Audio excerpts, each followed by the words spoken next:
Mais uma vez, é muito bom estar com você. Hoje, quarta-feira, estamos no meio da semana estudando um tema que mexe com as emoções das pessoas, mexe com a sensibilidade, mexe com as famílias também. Estamos falando sobre a questão de Paulo e a relação de Paulo com esse tema que você vê aqui, a sexualidade. Muitos assuntos num tema só e a gente especificamente hoje vai falar um pouquinho sobre divórcio e novo casamento. O que Paulo fala sobre esse tema? Eu sei que ele envolve muita gente, envolve sensibilidade, filhos, emoções à flor da pele, tantos detalhes. Quando a gente fala em divórcio, quando a gente fala em separação, isso é algo realmente muito minucioso, que tem que ser estudado de maneira sensível também. E a gente quer apresentar esse tema para você hoje aqui no programa Escola Bíblica, e é bem rápido, um intervalo, na sequência a gente volta e eu já estou aguardando você. Até já!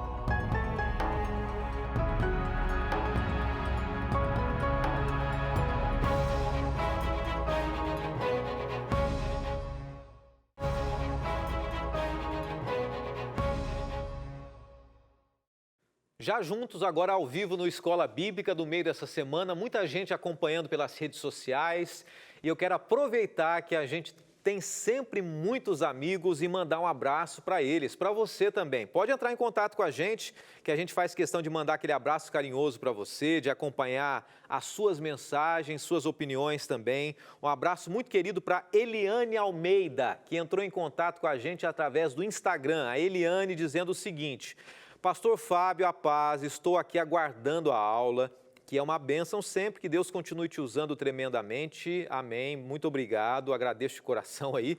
E ela continua dizendo assim, sou da Assembleia de Deus, aqui de São Gonçalo, manda um abraço para a gente e está mandando um abraço para mim também. Muito obrigado, Eliane Almeida, então de São Gonçalo, acho que é São Gonçalo, Rio de Janeiro, né? Um abraço para você, tá? Mais gente escrevendo aqui, a Ana Lúcia dizendo o seguinte, para a gente começar o programa de hoje. Olha só, ela abrindo o coração dela aqui, viu? Obrigado, viu, Ana Lúcia, por você ter essa disponibilidade de falar para a gente aqui. Está separada há 2 anos, já pediu o divórcio, ele não quer, o esposo não quer. Ela começa a abrir o coração e pessoas aqui dando as suas opiniões, abrindo o coração também. A Sandra Cristina Rodrigues, dando a opinião dela sobre divórcio, e aí vai. Muito bom a gente falar sobre isso hoje, e ao longo do programa, primeiro a gente vai entender algumas questões aqui, primeiro a gente vai relembrar o que falamos ontem, entrando num aspecto sobre Paulo, se Paulo era casado ou não, e depois a gente entra nesse tema que tem a ver com sexualidade também, tá bom? Primeiro eu quero lembrar você que é a penúltima semana da temporada O Mensageiro da Cruz, a gente falando sobre Paulo. Essa semana a gente está falando sobre Paulo e a sexualidade. Já abordamos vários aspectos aqui e na próxima semana, que é a última semana dessa temporada, nós vamos falar sobre Paulo e a idolatria. Paulo e a idolatria, e eu quero já convidar você para que você também convide seus amigos para a gente estudar o último tema da temporada. Já que é o último tema, semana que vem, é o momento de você ainda pedir esse material, que é o DVD Paulo, Mensageiro da Cruz, gratuitamente. Durante o programa, você vai ver o QR Code, você vai ver o telefone para você ligar agora e um WhatsApp para você enviar uma mensagem para a gente dizendo que você quer esse DVD gratuitamente, tá bom? O que vai acontecer? Nós vamos anotar o seu endereço e enviar para sua casa sem custo nenhum. Fique tranquilo. Se alguém tiver aí receoso, tem que pegar o endereço, o que é isso? Depois vai cobrar? Não. É um presente da Novo Tempo. O objetivo da Novo Tempo você sabe qual é, você que conhece, que é justamente levar a mensagem para você, mensagem de esperança. Vamos orar, tá? E na sequência a gente vai para o tema de hoje. Senhor, obrigado mais uma vez por essa semana, pela reta final do ano. Desafios estão diante de nós, mas mais do que desafios, a certeza da Tua condução, da Tua presença, da Tua direção. É um tema, mais uma vez, que mexe com as emoções das pessoas hoje, e nós queremos muito pedir sabedoria dos altos céus e a Tua direção em nome de Jesus. Amém. Se você quiser acompanhar os temas que foram falados essa semana, ontem e antes de ontem, você pode entrar no youtube.com/Escola Bíblica NT, tá bom? Lá estão todos os materiais dessa temporada, das temporadas anteriores também, vários temas, ou no NT Play. No NT Play a gente tem a Escola Bíblica ali e os temas apresentados ali. É importante a gente ressaltar que todo o conteúdo que a gente está apresentando aqui durante essa semana e durante essa temporada é baseado na Bíblia. É uma perspectiva da palavra de Deus, não é a ideia do pastor fulano, a ideia... É claro que a gente vai citar aqui alguns autores, inclusive hoje, né? Mas a gente fala sobre a visão de Cristo e de Paulo especificamente essa semana, sobre a questão da sexualidade. O que Cristo falou, o que Paulo falou. Ontem, nós falamos um pouquinho sobre a deturpação da sexualidade para Jesus, né? Falamos que Jesus, ele apresenta o que é a deturpação, é mais do que simplesmente você fazer, o fato de você trabalhar na sua mente, deixar sua mente ser comovida por questões que fogem do padrão de Deus, ela é o pecado também, ou ela se torna pecado. Falamos sobre a submissão da mulher, que a submissão da mulher ela tem como base o amor incondicional do marido, viver pela mulher e morrer pela mulher, como Cristo morreu pela igreja. Falamos também que o homem e a mulher têm um valor igual para Deus, e se o homem e a mulher têm um valor igual para Deus, diante de Deus, deve ser valorizado o homem e a mulher também diante do próprio ser humano. Nós falamos isso ontem, tá? Agora, pensando um pouquinho sobre Paulo, a gente já entra no tema de hoje, a Bíblia não dá indícios claros a respeito da família de Paulo. Para Paulo ter autoridade sobre a família, ele precisava necessariamente ter uma família, nós não sabemos se ele tem. Ontem mesmo nós falamos que Paulo tinha autoridade de Deus. Paulo, Atos 23, verso 16, diz o seguinte, que Paulo, ele tinha uma irmã e um sobrinho. A gente pode ver aqui, a Bíblia não dá indícios claros a respeito da família de Paulo, exceto que ele era solteiro, tinha uma irmã e sobrinhos, tá? O segundo ponto que eu queria trazer sobre Paulo para você é que ele não sentia a necessidade de casar-se. Paulo diz isso, devido à missão de pregar o Evangelho. 1 Coríntios 7, verso 7. Pastor, está falando que ele era solteiro, calma. Né? No momento em que ele estava pregando o Evangelho, ele já não tinha uma esposa ao lado dele. É isso que a gente está falando, quando ele estava pregando o Evangelho. O terceiro ponto que eu vou falar sobre Paulo aqui é o seguinte... De acordo com Atos 26, verso 10, ele deu o seu voto contra os santos, por isso interpretava-se que ele foi um membro do Sinédrio cujos componentes deveriam ser casados. Ao mesmo tempo que quando ele estava pregando o Evangelho, não se diz nada a respeito da esposa, o que possivelmente ele não era casado naquele momento, isso não quer dizer que ele já não pudesse ter sido casado em outro momento. Quando ele participava do Sinédrio. E os membros do Sinédrio, usualmente, eram casados. Eu vou para um quarto ponto e a gente vai tentar entender em que situação realmente Paulo vivia, para a gente entender qual era a autoridade dele sobre a questão da sexualidade, sobre o casamento. Um quarto ponto e último aqui, é que também é natural pressupor que, como um rígido fariseu, que Paulo era, né? Paulo não teria negligenciado o casamento, o que os judeus consideravam uma obrigação sagrada. Diante de todas essas informações sobre Paulo, a gente imagina o seguinte, Paulo, quando estava pregando o Evangelho, já como um cristão, a hipótese é que Paulo ou era viúvo, ou ele se divorciou. A esposa pode ter o abandonado, ele se separado justamente por questões religiosas ali. Tá bom? A gente não sabe, a Bíblia não diz isso. Existem conjecturas, estudos, mas a gente não sabe. O fato é que Paulo estava sozinho quando era um evangelista. Qual era a luta dele? Qual era o espinho da carne? Muita gente fala que o espinho da carne pode ser a falta da esposa, alguns dizem que pode ser lutas pessoais dele, problemas na visão dele, a gente não sabe. Vou parar um pouquinho antes aqui o tema, porque depois do intervalo eu quero já entrar sobre a gente falando de questões mais amplas. O que Paulo fala sobre separação, divórcio e novo casamento. Envolve muitas pessoas. Eu sei que tem gente na sala agora que às vezes está ao lado de uma nova pessoa, de um segundo casamento, pessoas que se separaram, pessoas que ainda mexe com elas a questão do divórcio, tem suas opiniões diferentes. Então a gente vai dar uma pausa, não sai daí, não ouse tocar no seu controle, que daqui a pouquinho a gente volta para a gente conversar um pouquinho sobre esse tema à luz da palavra de Deus, à luz dos escritos de Paulo. É bem rapidinho, a gente volta já.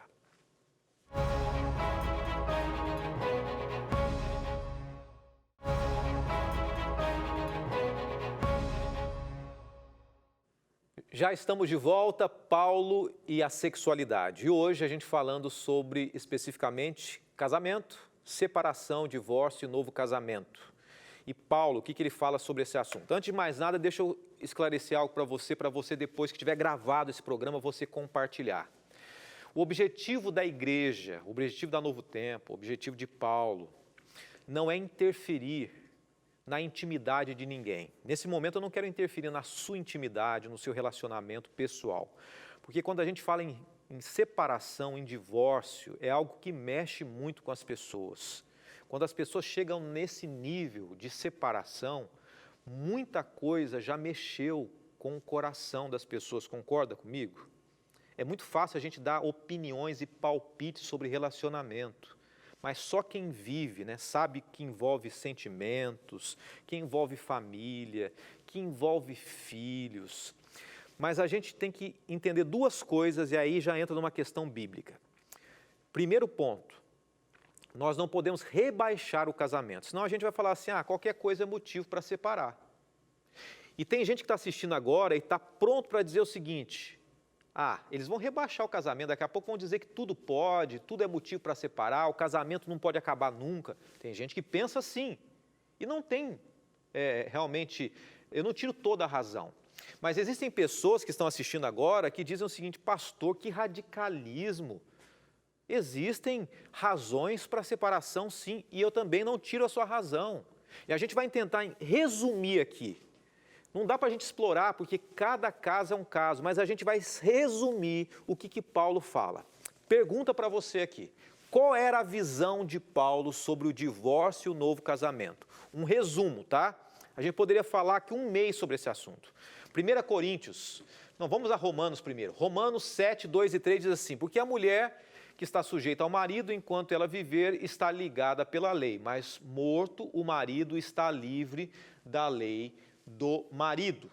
Morto o marido, ela está livre da lei do marido. De sorte que vivendo o marido, e vamos em frente, será chamada adúltera se for de outro marido. Mas morto o marido, livre está da lei. E assim não será adúltera se for de outro marido. E vamos lá.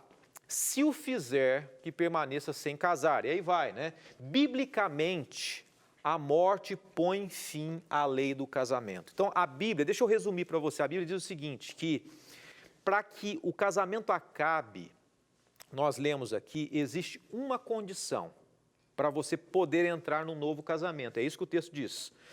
Se o marido morrer, se a esposa morrer, a orientação de Paulo é que existe a possibilidade de você entrar num novo casamento, até que a morte o separe. No entanto, existe um aspecto que permite também a separação, o divórcio. Quero ler para você aqui mais um texto de 1 Coríntios 7, 10 a 16. São vários versos e a gente vai entender um pouquinho aqui, tá? Aos casados dou esse mandamento, não eu, mas o Senhor, que a esposa não se separe do seu marido, mas se o fizer, que permaneça sem se casar, ou então reconcilie-se com seu marido, e o marido não se divorcie da sua mulher. Aos outros eu mesmo digo isto, e não o Senhor.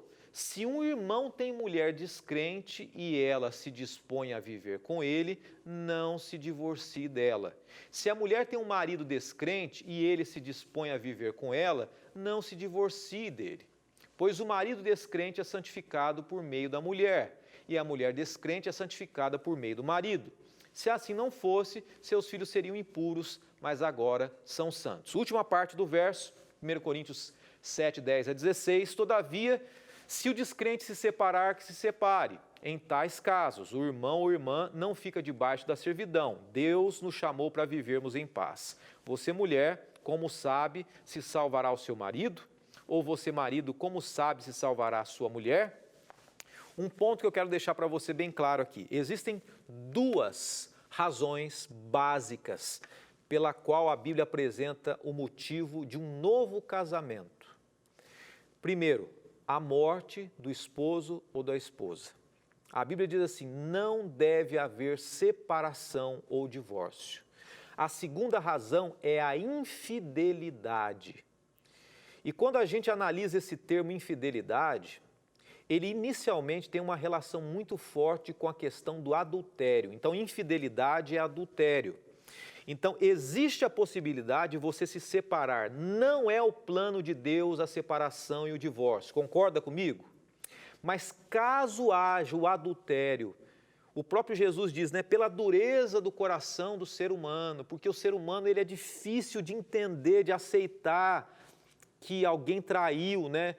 Algumas pessoas têm mais facilidade de perdoar, outras não. Por essa razão, Deus permite que haja, então, a separação. Não é o plano, volto a dizer, o plano de Deus. O plano de Deus é que haja perdão, que haja reconciliação.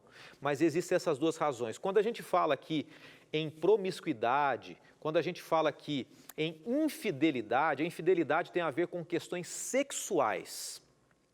Então vamos entender aqui. E a palavra infidelidade, nesse texto que nós mencionamos aqui de 1 Coríntios, depois você pode voltar e ver esse texto com mais clareza, ela pode ser representada ou traduzida como adultério, mas como pornografia, como pedofilia. Então, tudo que envolve os erros sexuais é permitido por Deus, pela dureza humana, a separação. Embora, volto a dizer mais uma vez, não é o plano de Deus a separação. Quando a gente vai na sociedade greco-romana, nos dias de Paulo, o divórcio era muito comum. O assunto era usado com muita frieza, né? Encarado de forma muito leve, muito leviana, muito banal. Separação era algo simples. E Paulo ele foi contra a cultura da época. Ele afirmou, Paulo disse assim, o princípio bíblico é que o divórcio não faz parte do plano de Deus para o casal. A única coisa que acaba com o matrimônio é a morte. Pastor, mas o meu marido me espanca. Pastor, mas minha esposa simplesmente me ignora, não dá atenção. Isso é um motivo para a separação? O que você acha? É claro que não é possível em situações, e é uma questão muito pessoal, a Bíblia não vai dizer que você é obrigado ou obrigada a conviver com alguém que te espanca, né? A escolha vai ser sua. Eu conheço uma pessoa, e aí eu não estou dizendo que todo mundo tem que agir assim, eu estou dando um exemplo aqui. Conheço uma pessoa que durante 40 anos foi espancada pelo esposo. E ela dizia o seguinte, eu vou permanecer com ele, porque sem mim ele vai se perder. E pelo testemunho dessa mulher, ele se converteu depois de 40 anos. Isso não quer dizer que você tenha que fazer isso. Estou dando um exemplo. Mas eu estou dizendo o seguinte, que o fato de alguém espancar, de negligenciar, de abandonar, pode sim, de fato, fazer com que a pessoa não queira ter mais uma relação pessoal e íntima com o outro e haja separação. Porém, aí entra um ponto que é importante a gente entender. E nesse ponto eu estou dizendo, alguns vão discordar, que radicalismo, pastor. É radical demais. Outros vão dizer, pastor, o senhor já está falando que pode separar. Não. Existem esses casos bíblicos que pode haver divórcio e separação.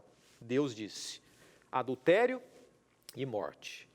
Mas caso haja separação por outra razão, a Bíblia é clara em dizer que você não pode entrar mais num novo matrimônio.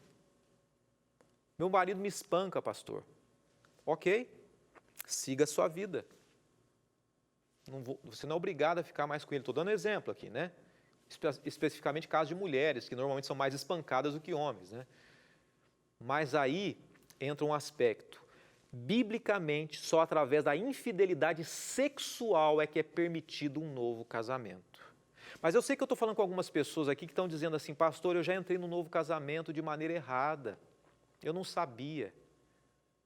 Só que a graça de Deus é muito maior do que a gente imagina. Existe só uma razão para Deus não perdoar, o pecado contra o Espírito Santo. Se alguém errou, se alguém sem conhecimento, se alguém mesmo com conhecimento entrou num novo casamento, Deus pode restaurar e reconstruir e perdoar essa pessoa. Você não vai viver o restante da vida sendo alguém diante de Deus que é considerado um pleno pecador. Deus pode perdoar você. Só que em contrapartida, nós não podemos banalizar a separação, é algo muito sério. Aquele que se separa por outra razão, incompatibilidade, não deu certo, é incompatível, isso não é justificativa para casar de novo. Eu gosto muito de uma frase de um pastor, professor meu, pastor Amin Rodor. Uma vez ele disse na sala de aula essa frase que me marcou até hoje, eu guardo. O problema dos relacionamentos não é a incompatibilidade de gênio. Tem gente que fala assim, o nosso problema era a incompatibilidade, por isso que a gente se separou. O problema é a incapacidade de lidar com a incompatibilidade de gênio. Incompatível todo mundo é. Ninguém nasceu perfeitamente para se encaixar com ninguém. Um veio do Rio Grande do Sul, o outro da Bahia. A família de um era assim, a família do outro era assim. Todo casamento é assim, é incompatível. Mas a gente tem que saber lidar com essas diferenças. E aí entra Deus. Não é justificativa para uma separação, para um divórcio, a incompatibilidade. Porque ninguém nasceu assim, como uma engrenagem perfeitamente para se encaixar com ninguém. E é justamente por isso que a gente vai aprendendo a ceder, a se relacionar. Durante o período de férias, no início do ano, a gente vai falar uma semana só sobre família para você. Mas o divórcio, quando a gente vai no verso 15, os versos 15 do texto que nós mencionamos aqui de 1 Coríntios, fala que o divórcio por abandono, por violência psicológica, física, financeira, verbal, ninguém é obrigado a conviver. Porém, existem consequências. O casamento é algo sério. E não dá para você simplesmente, por algumas razões, ir começando novos e novos e novos casamentos. Quando o marido e a mulher é descrente, isso não é motivo para a gente se divorciar da pessoa. Amanhã a gente vai começar a explorar um pouco mais esse assunto, no nosso último dia. Mas eu quero deixar uma frase aqui de um pensador dizendo o seguinte: algumas pessoas se divorciavam na época de Paulo para casar-se e voltar a casar apenas para se divorciar. Olha como é que era banal na época. Assim era possível desenvolver um casamento romano, tanto por consentimento mútuo, como pelo desejo de qualquer uma das partes. As pessoas simplesmente casavam para se divorciar, se divorciavam para casar. E Paulo entrou num contexto dizendo o seguinte: o casamento é algo sério. E a Bíblia apresenta diversas soluções para o casamento. A Bíblia mostra que o perdão é que mantém o casamento. Deus em primeiro lugar, mas o perdão, a boa comunicação e o perdão são pilares para manter um matrimônio. O relacionamento, ele tem que ter submissão e amor, sacrifício, e é uma via de mão dupla, O casal deve percorrer diariamente esse caminho, perdoando quem? Quem deve tomar iniciativa no processo do perdão? Ambos, o homem e a mulher. Os dois. Quero deixar mais um conselho para a gente, com esse conselho, com essa frase aqui, esse pensamento, eu encerro o tema de hoje. Amanhã a gente volta. Diz o seguinte: temos duas escolhas no casamento. Essa frase é clássica, você já deve ter ouvido, Duas escolhas no casamento. Podemos ter razão ou podemos ser felizes. Se você quiser ser razão sempre, ter razão, Eu sempre tenho razão. Minha esposa sempre está errada. Não dá para ter um casamento feliz assim. Se você quer ter um casamento feliz, às vezes você tem que dizer assim: tá bom, eu errei, assumir o erro, abaixar a cabeça, engolir o sapo, como se diz. O casamento não é uma competição, é uma parceria, tem que ser assim. Amanhã a gente fala um pouquinho mais sobre relacionamento de pessoas que não são da mesma religião, da mesma ideologia, o que Deus pensa sobre isso, o que Deus fala sobre esse assunto e outros temas mais também para a gente fechar a semana. Deus te abençoe. Amanhã tem mais Paulo e a sexualidade. Senhor, obrigado pelo tema de hoje, um tema que mexe com emoções, com decisões, com famílias. Perdoe aqueles que erraram, dê sabedoria para as pessoas tomarem as melhores decisões. Entregamos as famílias em Tuas mãos, oramos em nome de Jesus. Amém, Senhor Deus. Amém.